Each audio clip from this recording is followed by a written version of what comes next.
పిత పుత్ర పవిత్రాత్మ నామమున ఆమేన్. ప్రియమైనటువంటి సహోదరి సహోదరులారా, ముందుగా మీ అందరికీ క్రీస్తు బాప్తిస్వ మహోత్సవ శుభాకాంక్షలు, శుభాశిషులు మరియు ఆశీర్వాదాలు. ఈరోజు తల్లి తిరుసభ క్రీస్తు బాప్తిస్వ మహోత్సవ పండుగను ఎంతో ఘనంగా కొనియాడుతూ ఉన్నది. క్రైస్తవులమైనటువంటి మనమందరము కూడా మన యొక్క చిన్నతనంలో ఈ యొక్క బాప్తిస్మంని పొంది ఉన్నాము. 7 దివ్యమైన సంస్కరణలలో మొదటి సంస్కరణ బాప్తిస్మం. ఈ యొక్క బాప్తిస్మంని మన యొక్క చిన్నతనంలో మనమందరం కూడా పొంది ఉన్నాము.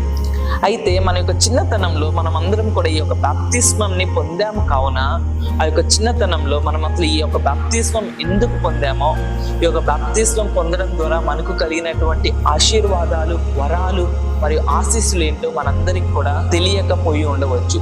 ఇన్ఫ్యాక్ట్ నాకు కూడా, నేను చిన్నతనంలో బాప్తిస్మం తీసుకున్నప్పుడు ఆ యొక్క బాప్తిస్మం ద్వారా నేను పొందినటువంటి ఆ యొక్క కృప, వరాలు కూడా నాకు తెలియకపోయి ఉండవచ్చు. కాబట్టి ఈ యొక్క వాక్య బోధనలో, ఈ యొక్క వాక్య పరిచయాల్లో ఈ యొక్క బాప్తిజం తీసుకోవడం ద్వారా మన యొక్క జీవితాల్లో ఒక క్రైస్తవుడు ఏ విధంగా ఆశీర్వదింపబడుతున్నాడు, ఒక క్రైస్తవుడు ఏ విధంగా దీవెనలు పొందుతున్నాడో ఈ యొక్క వాక్య బోధనలో కొంచెం సేపు ధ్యానించుకుందాం.